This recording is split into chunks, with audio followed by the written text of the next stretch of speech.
The Touchdown City Show is presented by Masters Law Firm, West Virginia's personal injury lawyers.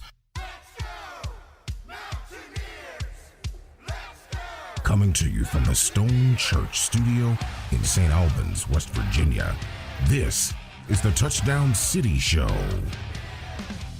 And welcome into the Touchdown City Show, presented by the Masters Law Firm, West Virginia's injury lawyers since 1974.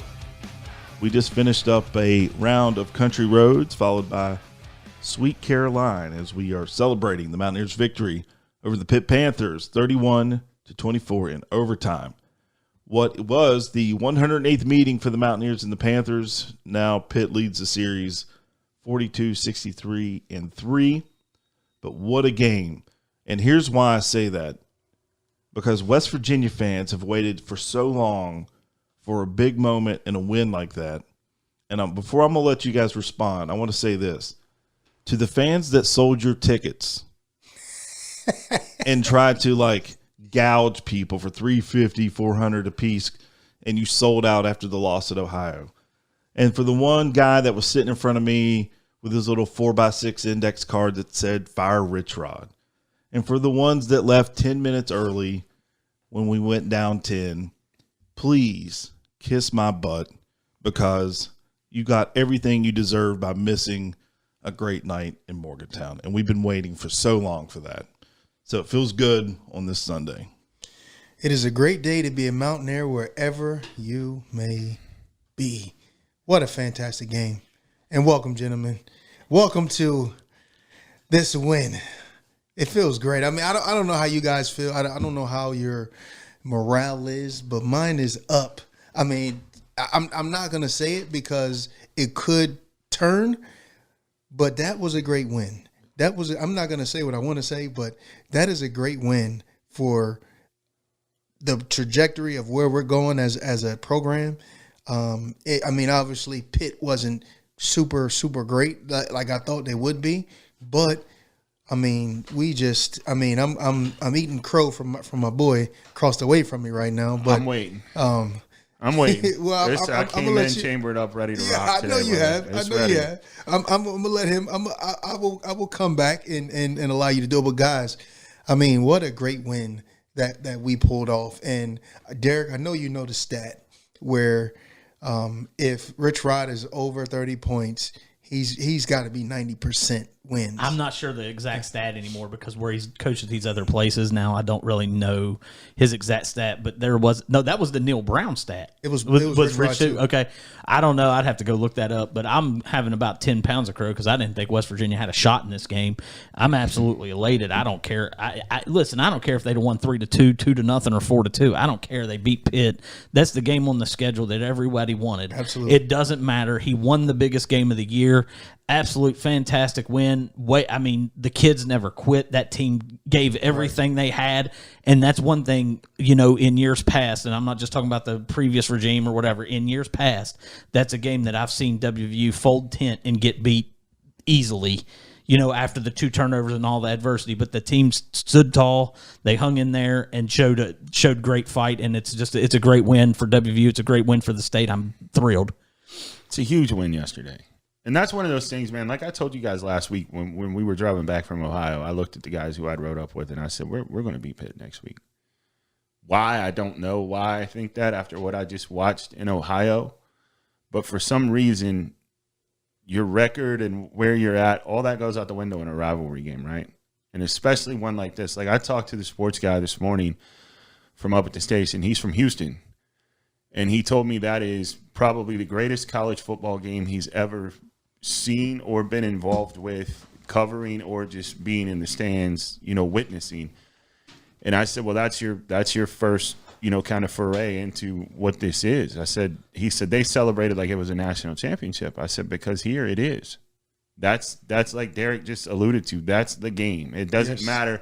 You can go 1-10, but as long as you beat that team and you send them back up 79 hurting, their quarterback's face is all cut up. I wonder if it was a battery like he was so worried about taking, or it was just the defense battered him. The D looked good yesterday, boy. They looked fantastic. The D looked absolutely fantastic.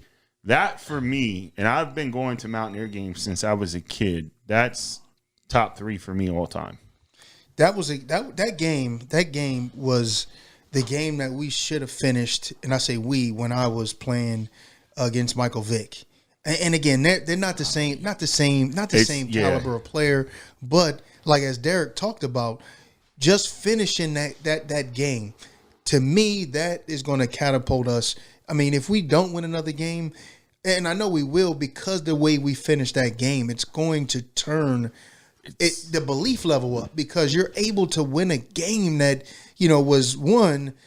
You really wasn't supposed to win. You lost your best player. You lost to a subpar team. And I can't say they subpar because they played Ohio State pretty good. They're a pretty good team. They're a good team. Yeah, they're a good team. They're not a subpar team at all because they're a good team. Yeah. And we turned it up. And I mean, I was just so ecstatic to see the grit. You know what I mean? That's who West Virginia is. Like we're going to grit, but also we can be explosive. Also we can flash. But that was a great game. That was a game that showed, the toughness of what Hard Edge is doing, what we're instilling, not just in our football, but in our community, in our state. That's what it is. And, we talked about going into this game like, hey, Rich Rod is going to talk to them about the measure of this game, what this game means to not only West Virginia, but to the state, or to the players, but to the state. And I mean, it was just such a phenomenal game to watch. And I went to the game and I had not won. I never thought we were going to lose that game. Once I saw us play in the beginning, I was like, oh, we're going to win this game.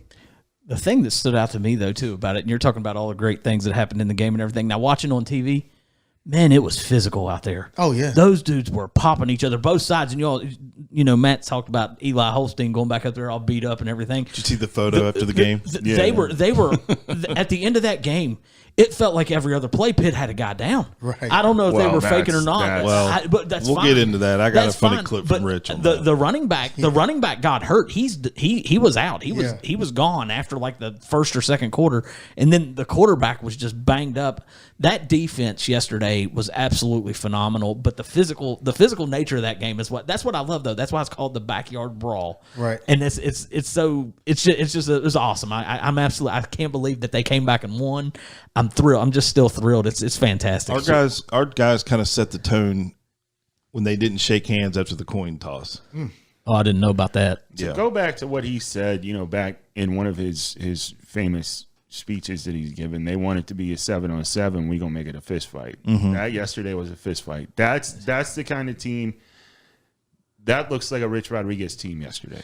I want to play this clip because you started to allude to it. I want to play this for you, then we'll make a comment about it. This state is full of hardworking, gritty, tough people that support this university, support this football program, and winning is important to them. And I know beating Pitt is really important to them, And so if you ask anybody in our state, it's a West Virginia fan, say, okay, pick a team you want to beat or who you hate. And maybe you're not supposed to hate, but anyway, there's a little bit of hate. But they'll say Pitt. And there it is. Yeah, I mean, he said it like this game means so much to the fans. I mean, and we talked about this, years past. I'm from Jersey. I didn't watch a West Virginia game until I came here, and I realized that our first meeting was, and I didn't know anything about anything. And this is how racism is built up in families, because think about this. My first meeting, Coach Nealon was like, "Those guys up the way, we don't like them." And I'm like, "Well, why don't we like them?" We just don't like them. But think about that. You don't.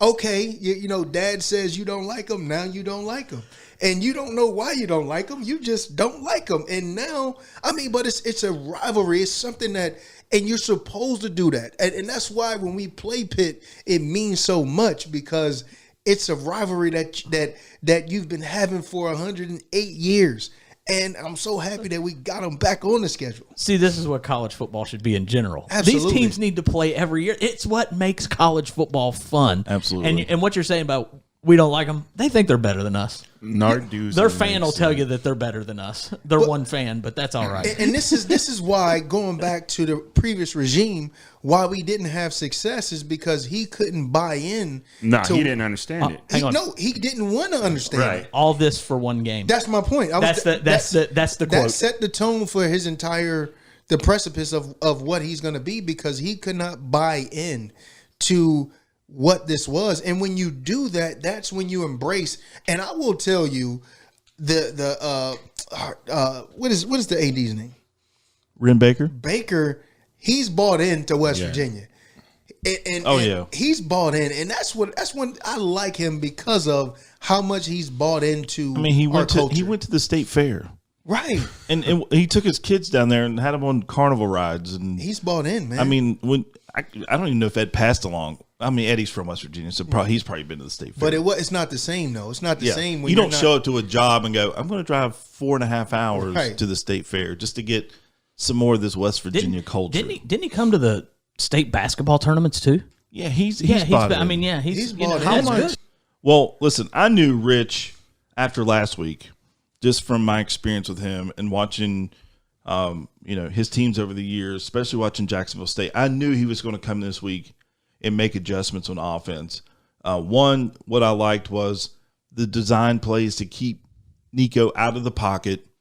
Now, remember last week I said we're going to need some smoke and mirrors, and that's what we got. We got Nico out of the pocket, so it wasn't him just doing drop backs.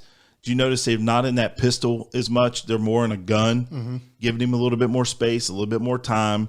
And also, too, what I loved yesterday was watching them make Pitt guard the perimeters. So everything was going outside. So what that said to me was, we're going to wear you down. We're going to make you chase us sideline to sideline the entire game. Those safeties in those corners were running. I mean, they were getting it to Gallagher in the corner. They were throwing it to the tailback out of the backfield. They were getting it to the wide receivers. And that's what Rich's offense does. And then once you start bringing your safeties down, trying to cheat towards the corners, then what do?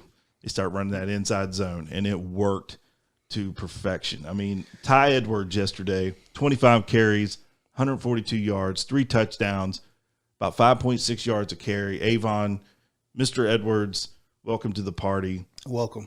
What'd you think about his performance? I thought he came off the bench and played lights out. I mean, he ran behind his pads.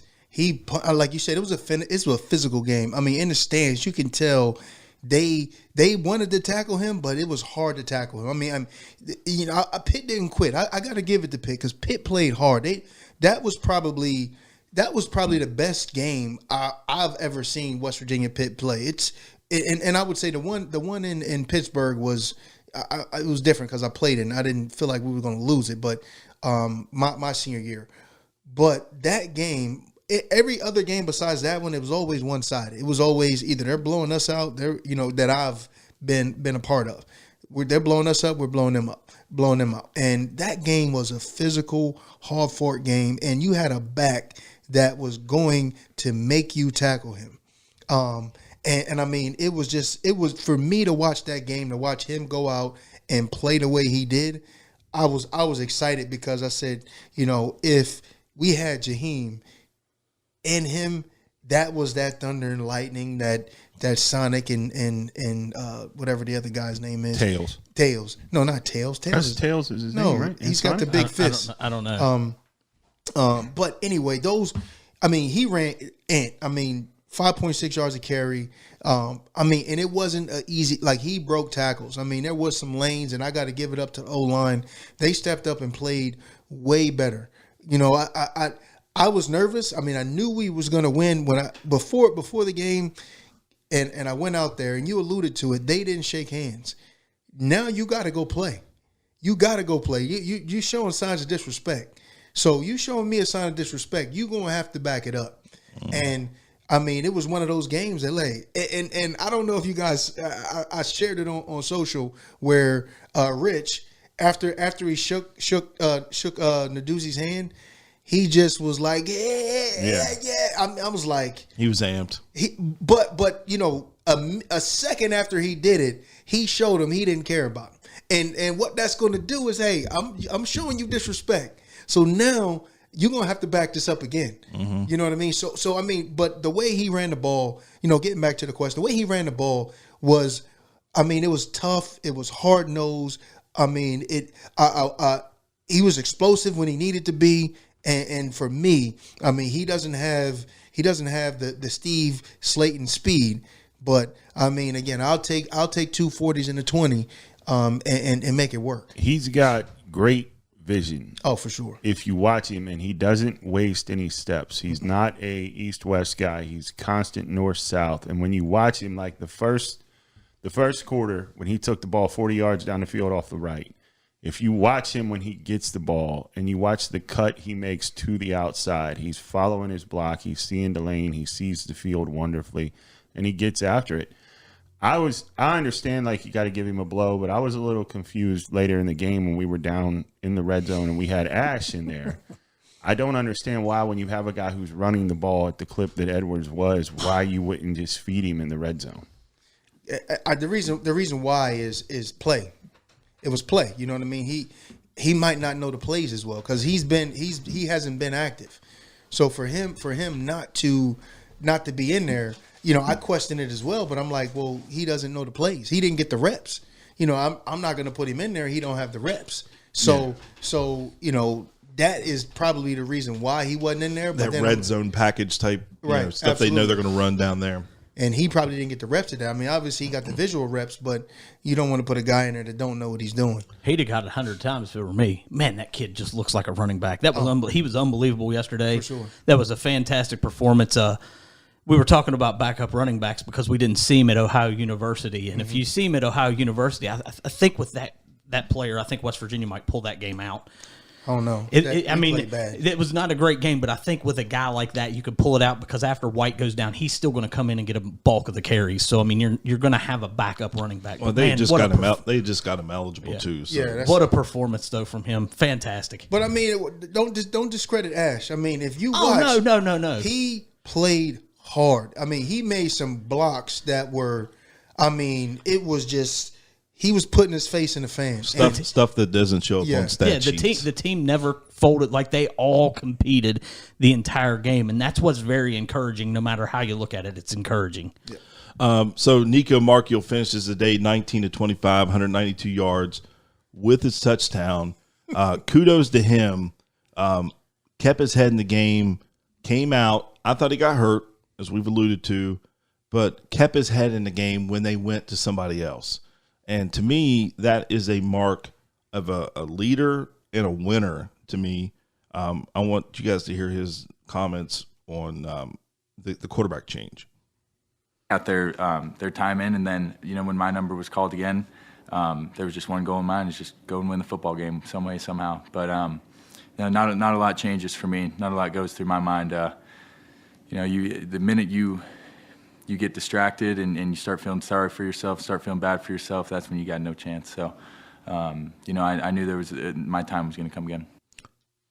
Kudos to him. He stayed a leader, you know, kept his head in the game, supported his teammates, came out when it was time because he knew he was going to get his time. They weren't, you know, even if it wasn't Saturday against Pitt, he knew that he was going to get his time. But the important thing to me is he showed leadership in that and kept supporting his teammates in his room. Yeah, that's a role that you know, you don't pick and choose when you want to pick up being a leader and when you don't want to be a leader. You know, when Scotty was going in, I was his biggest supporter, and just when Jalen was going in, and just like when I was in, they were doing the same for me. Just like defense does to me when I'm in, just like I do to the defense. I mean, it goes both ways, and I mean, this team is so dang close, and I mean, there was no doubt. There was no doubt that we were going to get it done, and it's just unwavering faith in each other. It's awesome. When you have an ego guy, that doesn't play that way. No, and I will say, Matthew, and I'm eating a little bit of crow. A lot of it. I mean, I got all feathers in my mouth right now. But I will tell you, and I'm saying but because I still I mean, he's got to prove it to me. One game is not gonna sway me to say, okay, he's the guy. He might be the guy right now for us, but I don't. I mean, he made plays. I mean, that showed tremendous heart, tremendous, desire and focus to go out, come back in. I just, I will say I was upset that he took Nico out because, I thought you told him to. No, I thought you went down today. The way he was playing in the game, I mean, it was. I didn't see the reason why he took him out, and my wife was like, "Well, maybe he saw something that we didn't see." I said, "No, I know why he did it because he's got a plan." And once I heard Nico saying, "Yeah, he was going to play 5 players," he was going to get all the guys. And I said, to me, that's Rich's downfall. He has a plan, and he's going to run it regardless if it fits or not. And in my mind, a great coach is going to find, okay, I got a plan, but I'm not going to put a square peg in a round hole. In 2001, he tried to take a team that was built to run downhill, and he had to adapt some of that to make sure in our defense. I mean, offensively, I think we were fine. It was more, defensively, he kind of screwed us. But that's the thing. He's got to find a way for what he has, he's got to use it. He can't just have a plan and say, I'm going to do this hella high water. And when he, it hurt us because, yeah, the young kid came in, made a play, threw a nice pass, explosive play. But now let's get back to it because Nico was playing good. It was no reason, in my opinion, to take him out. I thought he got hurt. I didn't even know. I thought he got hurt. I thought at the end of the half there, I thought he had something wrong with him because he got hit kind of hard, and I was like, well, he must have got hurt. They didn't really say much on the broadcast about it, but I'm going to credit Nico because what he pulled over the weekend was absolutely incredible. He came back into a game trailing after leaving the game when I think they were leading, obviously, and he stayed focused. He rallied the team. It's a testament to his toughness, his character, and everything, all of those things. No matter what you think of him, what he did was incredible because he had came out of the game and then he had to come back in and get back in a rhythm and lead the team back. It was an outstanding performance from Nico as well. No matter how you feel about him, that's very difficult to do. I don't know what you want him to do or what he has to do to climb into an area where you appreciate him or respect what he does. I'm not saying he's the greatest quarterback in the world. There's a ton of quarterbacks I would take under center that aren't him, but what we have on our team, he's the best of. And I think through 3 games, you've seen enough of, well, at least Henderson. You've seen enough of Henderson to know that's not the move.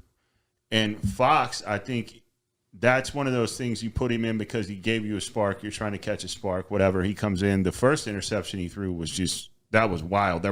We didn't have a receiver in the area.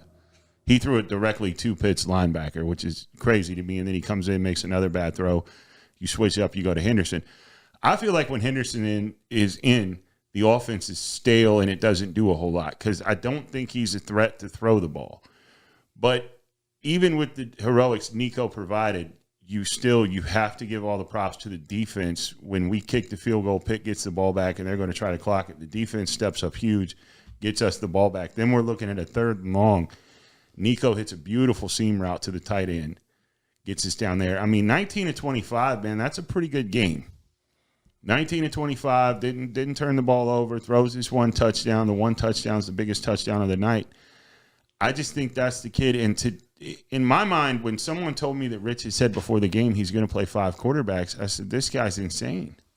What I don't understand is, and I guess this is the world we live in, and especially with social media, is do we not allow a kid to get better under a new coach? Right. I mean, nobody gives anybody grace and allow them to. Everybody wants instant results. How much of it, though, Lou, is because his offense is always been you got to have a quarterback who can run, right? Well, that's the perception, but it's not the truth. But if you look back, he had Pat, then he had Denard, then he had Tate, and then his guy at Jacksonville State could run. So he's always had a guy who's been somewhat fleet of foot, and this. But he's also had passers. He has, but 9 times out of 10, his offense is predicated on a guy who can get out and beat you with his legs as well.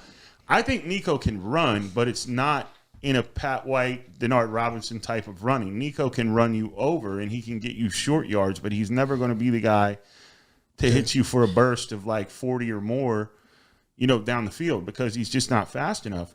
But I think if that's your best option, he now has to create something to where you're catering to him, as opposed to making him cater to you and your offense. Yeah. That's my point. When I was talking about how Rich he has a plan, you have to change it because he's not that style quarterback. Right. He's not that quarterback that's going to. Well, and I thought they did that yesterday. That's what I was talking about earlier, about getting the ball out to the perimeters, making Pitt get out of position, and then the seams are open. Yeah. I mean, they instantly came out throwing the ball left, right, and running that inside dive play, which started to work. I thought Rich, if we're going to make grades this week, I thought Rich's coaching and adjustments were an A. But since we were spiking the ball in Pitt for so long, we're like 27 minutes into this first segment. But I definitely don't want to go to break without talking about Oliver Straw, who was yesterday the MVP to me. That play he made when it should have gone out of bounds looked like Dwight Clark's catch in the Super Bowl. I mean, it was insane. And not only saved you 2 points, but it somehow got a punt off. And it actually ended up being, I think they gave him the ball back at the 50, but that was the MVP play of the day. They talked about him. They talked about his rugby play in Australia. Right. They said you got also ball handling, and they were like, he just saved some points. That was an outstanding play. It's a huge play too. I mean, it didn't even look like he was ready for the punt either. It was like it got snapped early, and I mean the way he adjusted and adapted. I mean, I that was a great play. I mean, if we're gonna give the play today, I'm just gonna give it to the defensive coordinator, because he put those guys in positions all day. And I mean, I want to say, I don't want to take any credit away from the defense, because they played fantastic. Well, I've got a whole list of stuff to talk about. Right. And let's do that after the break. How about that? Works for me. Don't forget, when we come back, we'll also do the Alumni Hall trivia question of the break, 304-729-4465. We'll do that. We've also got scores from around the Big 12 and some. Oh, yeah, I want to remind you guys that this Saturday at the Red Carpet Pavilion is Mountaineers Night Out. Get your tickets for $50, mountaineersnightout.com. That includes your drinks, food, and even some beer. And it supports the West Virginia Kids Cancer Crusaders and the Bob Burdette Center. But when we come back, we'll talk about Zach Alley and that defense. The text line is open. Send your questions or comments to 304-729-4465. Have you been injured at no fault of your own? The Masters Law Firm is on your side and here to help you in your time of need. With decades of experience, our team understands the toll that injuries take on victims and their families, offering both legal expertise and unwavering support. From car accidents to complex injury cases across West Virginia, we've got you covered. Visit our website at themasterslawfirm.com or call us today at 304-342-3106 for a free consultation. Your journey to recovery starts with us. As the game gets faster, stronger, more dynamic, your equipment has to keep up. Introducing the Riddell Axiom, the next evolution in football protection, designed to match the speed and strength of today's athlete. Contact West Virginia Riddell representative Casey Turley at 304-552-5960. 304-552-5960. Gear up, play smart, stay protected. Hey, Mountaineer fans, this is Brian Joswiak, and you're listening to the Touchdown City Show. And welcome back to the Touchdown City Show, presented by the Masters Law Firm, West Virginia's injury lawyers since 1974. We're still celebrating spiking the ball on the Pitt Panthers, because that's what we do here in West Virginia. Avon, you started down this road, but I wanted to take a quick break. But let's talk about it. Zach Alley in this defense. Kudos to them. Yes, sir. And really made the difference in the game, and here's why. When Pitt would hit explosive plays, which they hit 2 big pass explosive plays, I think the long was 68, and then the next one was like 67. Mm-hmm. So 2 big, turned the ball over. West Virginia offense turned the ball over, gave Pitt the short field. Instead of touchdowns, they held them to field goals, which in turn is the difference in the game and why we're feeling good today. Yeah, Zach, I mean, kudos to him, man. I mean, the first 3 games, his side of the ball has been the most dominant out of all of them, special teams, offense or defense. He has been dominant. He has been consistent. I mean, he's one of the guys that, as we were kind of talking to, the play of the game is just every play the defense made when it was crunch time. They came up and just were, they were hitting. They knocked the quarterback's head off and they punched him, which is, is dirty. But hey, this is it's a brawl. Like, we're not going to. Not just saying. Yeah, we're we not. call this the backyard brawl. It's a brawl. Like, you got punched. And if I can't get a couple shots in there to let you know that I'm still here, that's not doing this game justice. And sacks, turnovers. We didn't get the 3 that we wanted. We got 2, but we didn't get the 3 that we wanted. I got to give Zach credit because he had those guys ready to play once again. I thought that was the best defensive performance I've seen out of a West Virginia football team in a long, long time. Absolutely. You said we didn't get the 3 turnovers. They were in position to get them, though. They pick up the fumble early in the game, and in overtime, they drop the interception. He has these guys in positions to make plays more often than not. They had 6 quarterback sacks. That's huge. They only gave up 349 total yards off of short fields. They held Pitt out of the end zone. They gave up 24 points in overtime, and you can put some of that on the offense for putting them in bad positions. I'm thrilled with the way the defense is coming around. They're playing outstanding football. All 3 weeks, I think they've been pretty good. They weren't great in the first half against Ohio, but they were still pretty good, and they were very good yesterday. You're not going to get a much better defensive performance than that from a football team, and that to me speaks volumes compared to where they were to where they already are this year. Fred Perry's all over the place. Oh, he's a stud. Fred Perry's an absolute animal. He has 6 tackles yesterday. He gets his sack. Fred Perry's just always around the ball. Now, he is the one that got beat on the long route down the sideline, but that's the only negative you can have on Fred Perry for probably the season. Happens, though. You're going to get that every now and then. Exactly. And Fred Perry is an animal, and veterans in the backfield all the time causing chaos. The D looked good, man.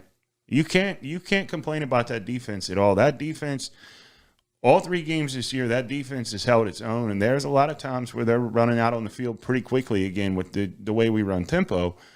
And that D looks good. Zach Alley, I think we got to start wondering, how much we gonna have to pay this guy to keep him around. Well, he makes 1.2. Sure, Yeah, he's one of the highest paid. And I'm sure though, when it comes to it, like, Derek's sending the stuff this morning. UCLA's cutting their head coach. Virginia Tech's expected to cut ties. I would imagine Zach Alley's name's going to come up in some of those, and he'd be a nice key to keep around. And I know Rich had him at Jacksonville State and lured him from Oklahoma, and that D looks really, really good. And they, like you said, Lou, forcing them to kick field goals, that's a win, and that's how you end up getting yourself back in the game and taking it to overtime and beating them.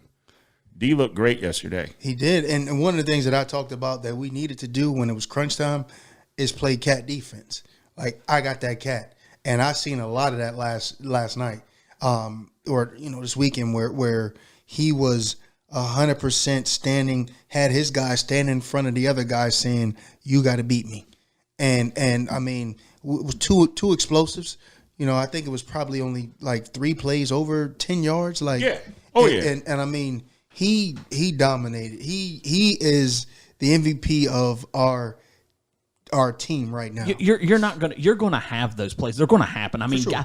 Guys fall down. There's a million things that can happen in a game. And as aggressive as they were, you figured they'd have a couple more than 2 explosives, because there was times when it felt like he was sending everybody. And don't forget, West Virginia loses Carrico in the first half for the targeting penalty. And I also want to talk about the one roughing the passer was an absolute joke. Which one you talking The one about? where he Late slung in the quarter? where he slings the Yes. quarterback. What are players supposed to do? What are they? I mean, like, it's football. It's not brought to you by Charmin. I watched that again this morning, and the only thing I can think that they called is if you watch when he finishes the tackle, his hand comes across his head like he's mushing his face into the turf, but he didn't mush him. If you watch the way the tackle is made, he hits him, and when he finishes, his hand comes across his face mask, and then it's like the continuation of the tackle makes it look like he's kind of. So that's probably what they saw. And I think because I watched it back this morning because I wondered that too. And when I looked at it back, I was like, that's what they had to see is when his hand came across and then the quarterback's helmet hits, they're thinking he's smashing his head into the ground. And the one thing I'm glad that we're talking about, but I'm not, is the play of the officials. I mean, it was some good calls, there were some bad calls, but I'm still confused. The end of the half. What was that? Can we talk about that? Like, I thought you could not end the game on a defensive penalty. Here's what I thought I heard them say on the broadcast, and I could be completely off base. Okay, so what happened? They had to review the play to see if there was a second left on the clock. So they reviewed the play to see if there was a second left. So what they did is they said, okay, there was 1 second left. So since they reviewed the play, there's a 10-second runoff. West Virginia didn't have a timeout, so the 10-second runoff then ends the half. But it's a dead ball penalty, right? Which is all confusing to me. I don't know. And they also said something about with 3 seconds or less, you couldn't snap the ball or something and spike it. I don't know. I don't know. I don't understand. It was confusing. I've never seen something like that before. But here's the thing: if you're not going to get penalized and another team's quarterback's running, wouldn't you just roll in there and kill him every time at the end of the first half? My question is this. So the way you explained it to me earlier versus my interpretation of it was that when he went down, there was a second left on the clock. I don't understand anything about the 10-second roll off. I don't think that even applies. No, because they reviewed the play. But that doesn't apply. It should not apply to anybody. You don't roll time off the clock. No. Inside a minute now, there is a 10-second runoff if you don't have a timeout, or you can choose to take a timeout. But who initiated the review? It doesn't matter. Well, that's what's so stupid about all of it. It doesn't make sense. And then also, with 1 second on the clock, the play's dead. There's a dead ball foul, 15 yards, right? So my question is, all right, after a dead ball foul, say they moved him up 15, gave him the ball, does the clock start immediately? No, it starts on the whistle. If it's a dead ball, it starts when the ball snapped. Well, but see, it starts. The way they said it starts on the whistle. So as soon as it was spotted, they would start the clock and it would run out. But it's a dead ball. That's what I don't know. It was all confusing. Pitt, it was confusing. I think they just make stuff up as they go sometimes. I really do. Pitt suffers nothing on that because they weren't penalized 15 yards on the kick of the half. So if I would hit them every single time. Well, yeah, and so you're a scumbag. By that case, though. I'm talking about West Virginia hitting them too. I mean, But by that case, though, you get to take the shot at him and you suffer nothing because they're not penalizing you on the kickoff. They're not moving you back. I think if you're not going to let us snap that ball and kick the field goal because we don't have a timeout and the clock starts immediately upon placement of the ball, so you can't get the snap off. Then when we come out after halftime, they get the kickoff. You push them back 15 yards based on what happened before half. Or you got a 15-yard personal foul, right? Or West Virginia's kicking off from the 50 or Pitt's kicking off from the 20. We don't need to kick off from the 50. We got a touchback yesterday. Saying. You thought I wasn't watching, but I was. We kicked a couple to the end zone, that's baby. The 15. That's where the 15-yard penalty should come in. This is where I'm getting this rule. So I don't know if you guys ever played Madden football. This is how I know. It's the only football DB plays. Okay. So if you're at the end of the game and you don't want to let your friend beat you, you just keep going off sides. You keep going off sides. No seconds left. You keep going off. The game doesn't end on a defensive penalty. So you have to run another play. So that's where I'm like, how in the world does that work? This is what I didn't I agree. That's what there were people, like my aunt called me and asked me, and I said, I have no clue. I was like, the rule is the rule, though. I mean, they called what they said the rule book said. I have no clue. I didn't know it was a rule. I don't think they even knew what they called. Yeah, that's what I think. I think they just threw something out there and everybody's like, oh, okay. Sorry, guys, for jumping off. No, but you're that was good. a question. Back to the defense, I want to talk about. So Carrico gets ejected. Ben Cutter ends up with 8 tackles, 3 solo stops. Again, stay ready, right? Stay ready. And then when you get out there, and I think he's been one of these guys that he's not really got the starting role. It almost sometimes I'm like, why don't they just move him to a different linebacker position? Hey, so he can play more. It's like every time I turn around, he's behind another dude. But when he gets into games, he's always playing well. You remember his freshman year? Yeah. That's the only name you heard called. His freshman year was Ben Cutter on the stop. Yeah, he was Ben balling. Cutter on the stop. He reminds me of what was number 10's name? He left us. Little muscle dude. He played defensive end / linebacker. Lathan? Is it Lathan? He was number 10. But the linebacker that we had a couple years ago. Trotter? Bartlett. Yeah. Bartlett. He was just always making plays. He's just a ball hawk. I mean, I'm like you. I don't know why he doesn't have a spot somewhere, because his name is always being called, and he's making big plays. It's not, he's getting sacks. I didn't realize they ejected. for losses. I didn't even realize they had ejected Carrico until like the fourth quarter. I was like, Yeah, the targeting. Because they were booing so loud, I couldn't hear the ejection part of it. That's another rule change I'd like to see. Like sometimes he targeted. I'm not trying to deny that. It wasn't with the crown of the head. But the thing is, though, is what are these free runners? You're running dead at a quarterback. If he lowers his head and you're still straight up and you hit him in the head, you're targeting and ejected. It's stupid. See, to me, targeting should be if I'm coming at Avon and I launch myself, crowning my helmet first towards his upper body and his head. That's targeting. The play that Carrico's kicked out for, he's coming to make a form tackle and his helmet, he hits him in his chest. His helmet just gets a little under the chin, but it's not like he launched himself at him. I think the rule of targeting should be the best person who's lucky targeting went around Ricky Sherrod, because Ricky used to missile himself at everybody. Barrett Green. Ricky used to, if you watched and you played with Ricky, so Ricky would launch himself at you like he was a missile, arms here and just fly at you. That should be targeting. Yeah, Rick used to light people up. Ricky Hackett, that secondary was bad, boy. They could stick back there. Different topics I wanted to get around and talk about also too was, we kind of joked about it earlier, but we were talking about all the Pitt players getting hurt. I mean, did you guys hear coaches? This is great. Here we go. Yeah. Did some of the tactics of the other team, you think that helped you a little bit in the end? What do you mean when they were laying down and getting hurt? It's amazing how many guys got hurt. I mean, I'm really concerned. I mean, did they got anybody left to play next week?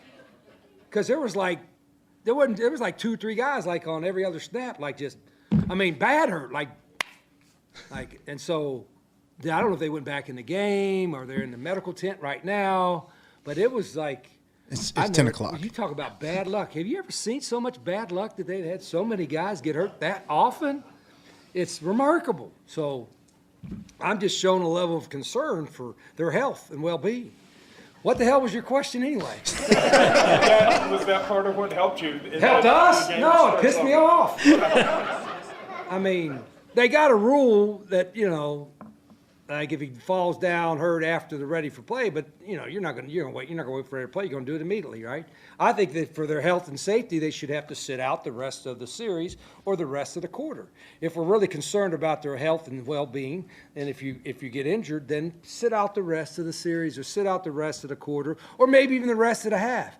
Probably wouldn't be as many guys get hurt. Just my opinion, but what do I know? It was the same 2 players over and over, wasn't it? Number 10, number 5. Weren't they always the ones? They need to hydrate. The thing is with me is he's right. If you're going to do that, like when a player comes out of the game, he should have to be out for a certain amount of plays. I don't care if it's a series, a quarter, whatever. He needs to be out for a minimum, at least a minimum amount of plays, unless like there's a touchdown on the next play and he sits out a whole offensive series where he's playing defense or whatever. There has to be something that can be done, because on TV it was like Pitt player down, Pitt player down. It only happened in the red zone too, and it was like it felt like it was seriously. It felt like it was 10 times in the last 5 minutes of the football game. It was annoying. Have you ever seen when a player gets hurt, a coach come out and talk to him, but shield their mouth so you can't see what they're saying to the kid? Mm-hmm. Why are you shielding yourself if you're checking on his injury? Mm-hmm. That's wild to me. It's an absolute, what it is, it's an absolute tactic to kill his tempo.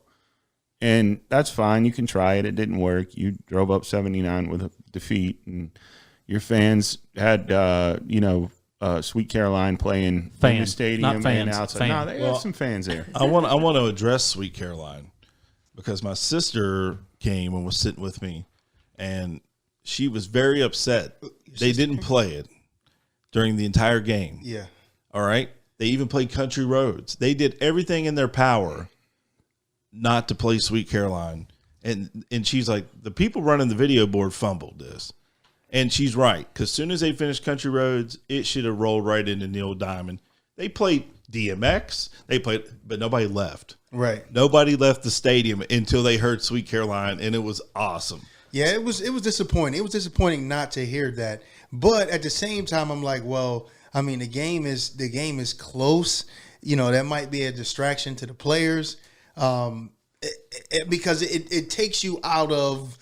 It could possibly. I don't know how focused the guys was, but I mean, that to me I was trying to figure out when they were going to play it. I knew they were going to play it. I just didn't know when.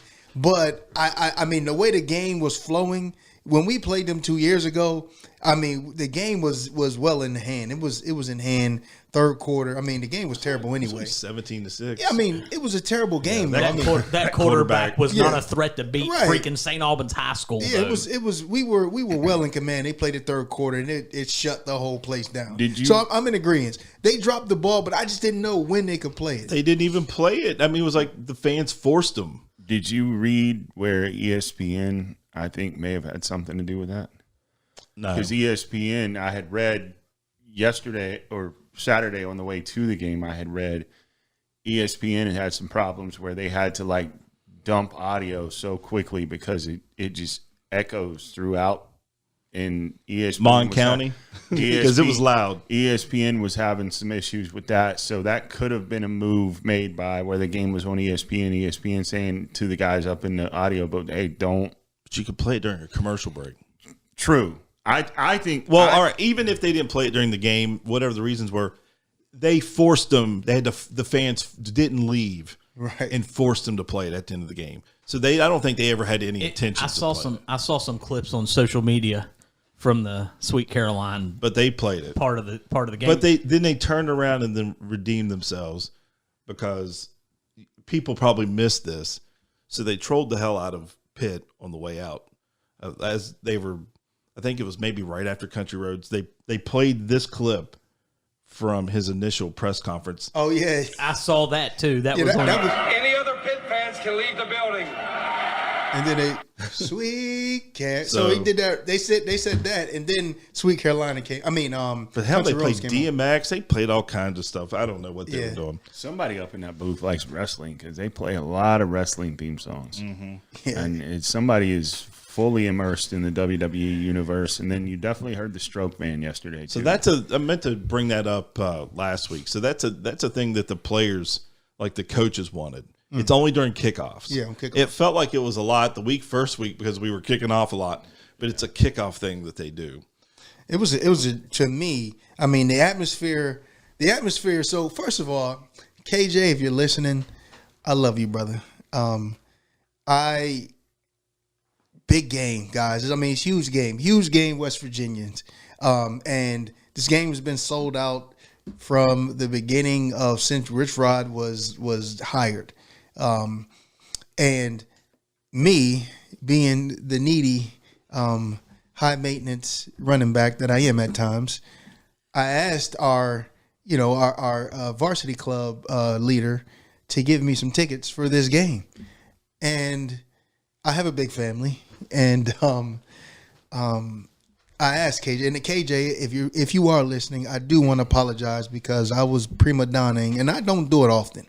I don't, but I do want to say I apologize because he got me some tickets, but they were I got a family of 6, and that's a lot for this type of a game. It's a lot, and I want to say I'm sorry because anytime I would ever ask, prior to KJ, I would get, tickets in a row. But again, this game was a lot bigger than those games before. And I from my heart, I apologize because I was acting a whole lot of prima donna-ish. And we're going to clip this and I'm going to send it to you because you went out of your way to provide tickets for all of the players and their families and their friends that came. You are the real MVP of this game because you made a way, and I appreciate you, and we all appreciate you. And sorry for taking us over for this minute of it, but he deserves it because he is definitely. I mean, it was basketball players there that were coming back, and it was a big ask from me, and I thank you. I won't ask you for it anymore. I'm lying, but it'll be easier moving forward. Yeah, it'll be easier because the game is not as big. But that was huge for me, and I thank you for that. Yeah, because if you remember, Rich kind of set the table at the picnic. He said, right. So for the Pitt game, don't be calling me asking for stuff because they're just not available. So, right. Yeah, KJ goes above and beyond. I mean, I didn't play there, only work there. And so they ended up taking care of my people with the varsity club tent. My family got to come in and eat. Right. It's $50 for the year. And to treat He's a stud. Former staffers and coaches, and if the new rule of thumb is if you are affiliated in any way, you are welcomed home. Right. And I'll double down that KJ is the dude. And I'll definitely clip this and send it to you, and because you deserve it, brother, and I appreciate you. And if any of the other players are listening, just the only thing I do know from my feedback from him is just kind of follow the protocol. Right. Because that's the key. Following protocol. Like we sometimes don't like protocol because we don't stand in lines. We've been used to getting things a certain way. Like we just don't like you. Yeah. No, we don't stand in protocol. Yeah, he has to. It's a lot. I mean, if you see how busy he is, and all they do is they send you a Google Doc and ask you how many people are coming. It spells it all out for you. You just respond. He's a stud, man. And even if they offer you the 2 free tickets, which. I think there's certain people that have their photos up on the pillars should probably get 6 if they need them, and that's cool. But I like how you spun that for him there. Thank you, man. Appreciate you, Ant. I mean, but if they need them, there's time. But there are protocols, and even if you have more than the 2 that you invite, like you just pay $15 extra a person, and you can come in and feed your family. And if you're a beer drinker, you can drink all the beer you want.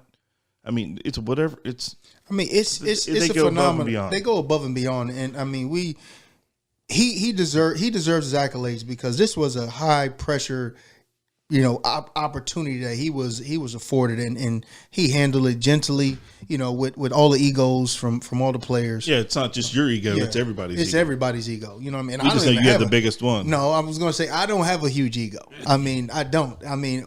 Sometimes I do, but not a lot. They get you on the roster to get free cars yet? From the coaches get the car deal where they get to drive free cars, whatever. I know you're lobbying to get on that. I definitely am. I'm trying to get some promotions around here, but again, man, thank you for that time, and because he deserves it. But great game by all the players that just played at a high level, competing, and that's.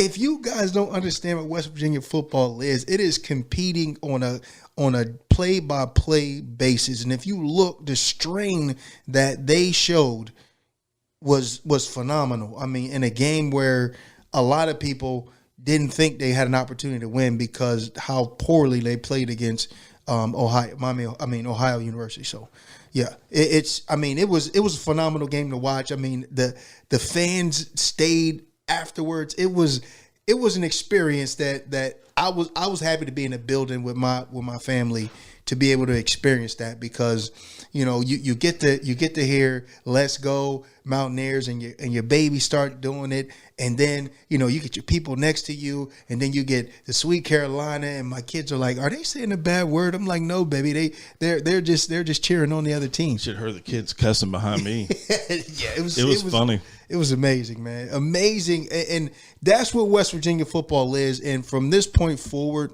it is going to get better and better and better because of the belief that I know Coach Rod is putting into these players. And when you win, it makes all of the other stuff go away. I mean, because Coach Rod is sometimes a terrible person to be around. But when you win, what can you say? You can't say anything because you're winning. Nothing because you won. Because you're winning, and it's a method to his madness. I don't always like it, don't always agree with it, but he gets it done. You about to take a break? Yeah. Do you have anybody you want to thank? No. I do want to ask him something though, but I'll let you take the break. No, and go I'll ahead. ask him what I want to add. Like for you to have your kids there for that, and like your kids know you are what you are, Right? Football player, all-time leading rusher up there. How special is that for you, and how much more does that like let them kind of see how what you did in college, how special that was, and how much you're received up there, like with people seeing you and stopping you and talking to you? How much more special is that for you as your kids get older and they realize what you did and how much that means up there? How awesome is that for you to share that with all of them? I think to me, I'm such a humble guy. Like, I mean, I'm talking a little crazy, but I'm never like that. I mean, I promise you, I'm never. Only if you know him real well. I'm such a humble guy, but to get that experience for my children to see, hey, and you see people, hey, can I take? And my kids are standing there, and they're like, so I have my little ones. I have my 7 and my 5-year-old. The older ones, that one had a soccer game, and the other one wanted to go to the soccer game, so they weren't there. But to watch them and to hear my daughter say, everybody likes to take pictures of my dad. It just makes you feel so accomplished at times because. You work so hard. And then you don't really realize. For me, I didn't realize. Because I just was doing it. You don't realize the impact and the effort that you have on the organization because you're just in it. And it feels fantastic. And I hope all of the players get an opportunity to bring their children back to experience the West Virginia experience when you have fans that come from all over and they still can say, hey, Avon, you were fantastic, or Stedman, you were fantastic, or Tavon, for your kids to experience that, it solidifies it. I mean, you've done what you did, but when your kids start to experience some of the joy that you got just by seeing people congratulate their dad, I mean, it's phenomenal, man. It's a great feeling. It's a great feeling, and you don't get it until you leave and come back. So a lot of guys that haven't been back, if you're listening, come back and just experience what you guys helped build. Because last night was an atmosphere that I think every fan needs to. I mean, not fan. Every former player needs to experience because. The heart that they play with is what you guys and we help build. You know what I mean? And Rich Rod is just bringing that back. And I mean, it feels phenomenal to see your kids, ride on that. Good stuff, man. All right, let's take a break. But before we do, let's do a curveball. Let's do the Alumni Hall Trivia question of the week. 304-729-4465. The question is about our upcoming opponent, Kansas. The first time West Virginia and Kansas played, West Virginia won 21-0. What year was that game played? The number 304-729-4465. Again, the question, the first time West Virginia and Kansas played football, West Virginia won 21-0. What year was that game played? All right, when we come back, we're going to talk about some games around the Big 12. Also, we will remind you, we're going to do the text line stuff. We'll do that when we come back. Visit our new website at touchdowncity.com. Tony the Tailor is well known for having the best quality suits and jackets available anywhere. But our strength is actually our sophisticated footwear and casual wear. From Brax pants to LBM soft jackets and Hagen shirts, Johnny O sportswear, DiBianco, Allen Edmonds, and Johnston & Murphy shoes, plus much more. We have what you need for work or at play. Tony the Tailor, downtown Charleston, or online at bestmastertailor.com. Hey Mountaineers, Alumni Hall is your ultimate West Virginia Mountaineers shopping destination. Upgrade your tailgate gear, shop officially licensed clothing for the family, or load up on hats, gifts, and accessories. Keep track of your purchases with our Hall Pass Rewards, where you get $10 in rewards for every $150 spent. And WVU students, faculty, and all military receive 10% off when shopping in-store. Shop at Alumni Hall in Morgantown or Charleston, or online at alumnihall.com. Alumni Hall, where Mountaineer fans shop. This is Willie Edwards, and you're listening to the Touchdown City Show. Welcome back to the Touchdown City Show, presented by the Masters Law Firm. Another quick reminder, Mountaineers Night Out this Saturday, September 20th. Event time at 4 o'clock. Game kicks at 6 as West Virginia takes on Kansas. It's at the Red Carpet Pavilion in Charleston, West Virginia. Tickets are only $50, and they benefit the West Virginia Kids Cancer Crusaders and also the Bob Burdette Center. Lots of great silent auction items. We'll have a raffle. We're going to be doing 50-50. We have the squares. And you can get those tickets at mountaineersnightout.com. All right, let's get over to the text line real quick, because it's funny, though. The text line concept is kind of odd, because when you win, everyone's feeling good. They have nothing to say. Right. When you lose, everybody wants to say it. They got to dig down in it. Let's see here. Mike Mounts says, boys, we can absolutely have no criticism after this win. I don't care how we did. Any day we beat Pitt is a damn good day. Tears in my eyes watching Rich Rod's post-game interview. Could tell how much it meant to him. ESP, go Mountaineers. I agree. He was very emotional after the game. Loved it. I'm not going to lie.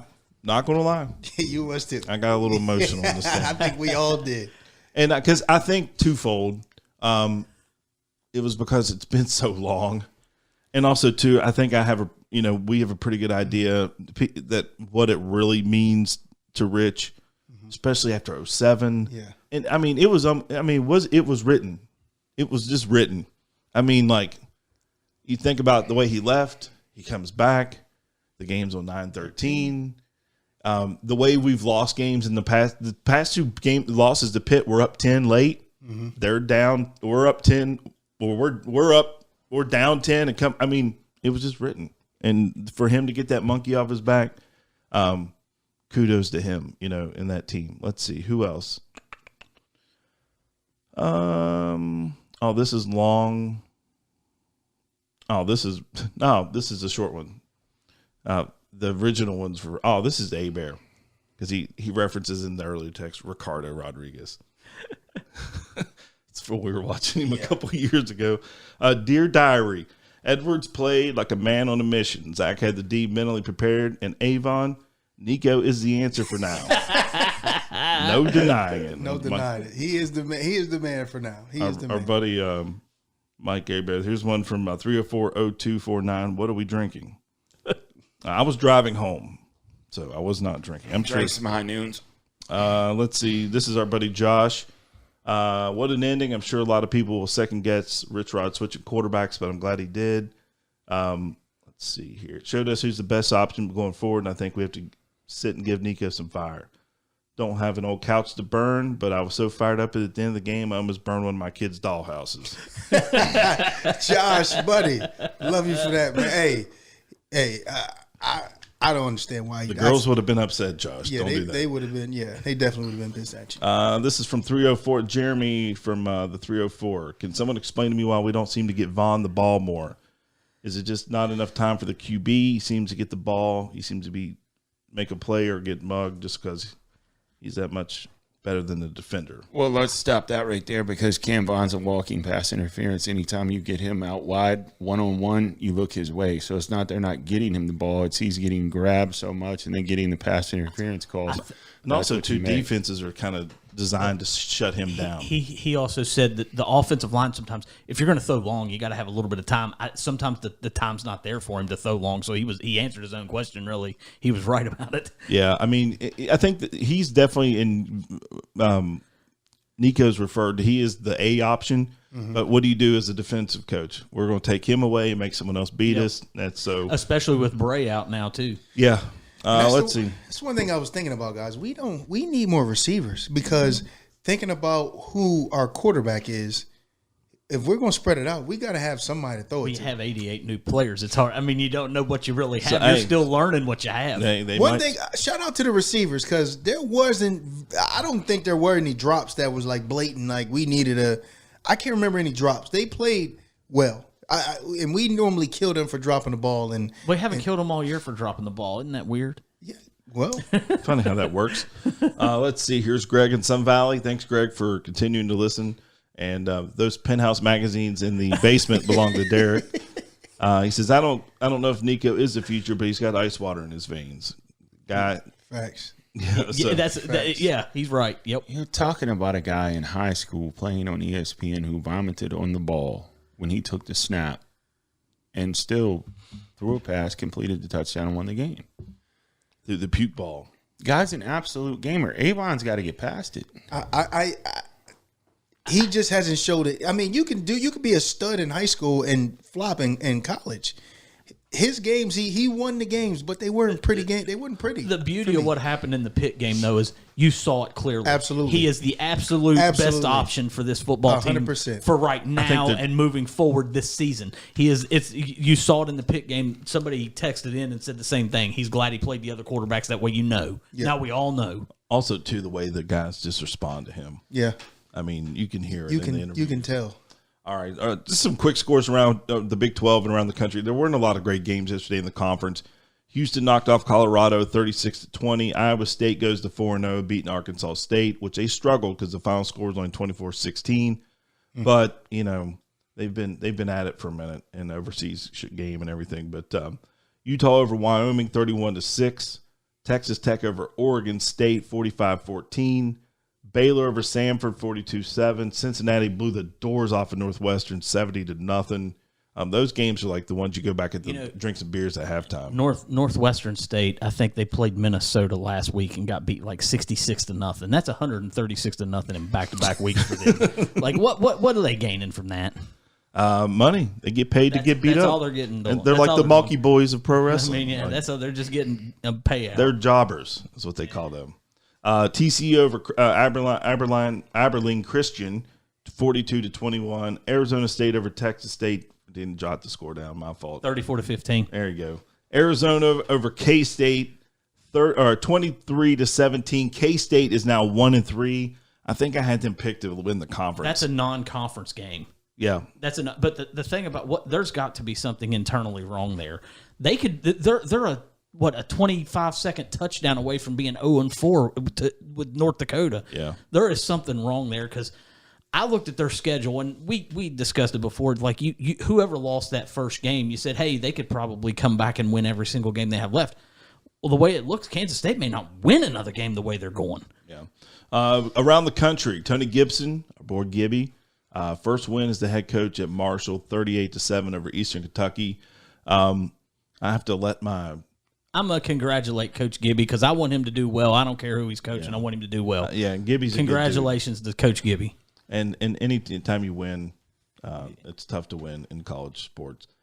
Texas Tech upsets Clemson 24-21. Georgia Tech. Georgia Tech. Listen, I don't know if that was so much of an upset because Georgia Tech's been on a little bit of a run here lately. I'm telling you, that coach for Georgia Tech, they're not bad. That quarterback he is tough as nails. Haynes King, he is tough. Georgia Tech's got a shot here to make a little bit of noise. Who did I say? You said Texas Tech. You said Texas Tech. All right. And the reason why you said that is Texas Tech is rolling right now. And another school that's rolling. I don't know if you said, didn't Kansas pay Arizona? No, Kansas State played Arizona. Kansas State. Yeah, Arizona's 3-0. Arizona's 3-0 as well. See, you got a big one coming up this weekend, though, in the Big 12. Utah's going to Texas Tech. That's a huge game early on. And then, of course, Texas A&M over Notre Dame. Any day that Notre Dame loses is a good day around college sports. 41-40. I was so disappointed that Notre Dame Are lost. the Irish? Have they lost every game? They're 0-2. Yeah. They moved up in the polls after they lost their first one. So, hell, they might be ranked number 1 this week. Yeah, rank them. Crown them. All right, our upcoming – let me tell you guys a little bit about Kansas. I went and looked at some stuff here. Kansas sits 2-1. They've got wins over Fresno State and Wagner. They lost to Missouri. Their defense is ranked 69th in the nation. Our boy Trey Lathan is over there right now. We could use him back. Their defense gave up 595 yards to Missouri. Now, they were up in the game. They gave up 261 yards on the ground. Jamal Roberts had 143 yards. Ahmad Hardy had 112 yards. They had 200-yard rushers. And then Bo Perbula was 30-39, 334 yards, 3 touchdowns through the air. So now on the offensive side of the ball, they've got Jalen Daniels, and I'll get into him. But what this says to me is I'm hoping the game Saturday last night in Morgantown was the beginning of the new identity for West Virginia's offense, and something clicks. If you think back to 2005, West Virginia struggled on offense, then it just clicked, right? I'm hoping that they can go to Kansas, which is going to be a tough ask, and the offense clicks because they are suspect on defense. And also, too, you're going to have to keep up with Jalen Daniels. Against Missouri, didn't have a great outing. He was 18-30, 223 yards, threw a pick, he had 2 touchdowns. But he rushed for 1 as well. So on the season, his QBR is 78.1, 679 yards in the air, 9 touchdowns. Looks like we're like almost a double-digit dog going down there. So Vegas doesn't think we have much of a shot, but I don't know. They were up 21-6 in the Missouri game. I watched some of that football game. Missouri ran all over them. So you can run the ball on them. This is a game where we're talking about like how Rich wants to play with tempo and everything. I almost wish he would run the ball and try to grind it out. He's not going to do that because that's not his style and that's not what he does. But this is a game where I hope West Virginia can just stay on the field and try to possess the ball, force Daniels into some turnovers because that's going to be your route to victory. Obviously, he wants the 3 turnovers. If you can go out there and protect the football and possess the ball, keep them off the field, get 3 turnovers, you're going to have a great shot to win. Although you are a underdog according to Las Vegas. He's going to give us the ball. He's done that many times. He's going to give us the ball, and that's kind of his MO. He's going to turn it over. So when he turns it over, we can't put in our backups. If we learn anything from last week, we got to make sure that we're firing on all cylinders. I mean, Vegas might know something that I don't know, but I do feel because of the way we came off of that win, I think Vegas might think it's going to be a letdown. But in my mind, I feel like the mindset of our team is, it feels like after we won a Cincinnati game in my senior year, like, man, we got to win. You know what I mean? And now from this point on, it's like, let's just keep table turn. Yeah, table turn. And this game, not only they're gonna feel it more as a collective because of all the energy they're going to get. And one thing that Coach would always say, stop taking pictures. You know what I mean? Don't take pictures. Find a way to figure it out. Mm-hmm. And don't continue to kind of bask in what you did. Go and do it again. In this game, I feel Vegas is I don't think they're seeing what we're seeing. Hey Mush, pull up your DraftKings over there and check the scores. So put some money in your account because I know you're negative. I'm not negative. I'm all in on the Ryder Cup. So Jalen Daniels, man, he's going to give us opportunities to turn it around because I don't think offensively we're going to start fast because of what. And I'm going to tell you why. Because Rich has a mindset of doing things the way he's going to try to run with Nico, which is not not the plan. Like, how many times we run that quarterback counter yesterday? I think they took that out of the playbook. We still ran it though.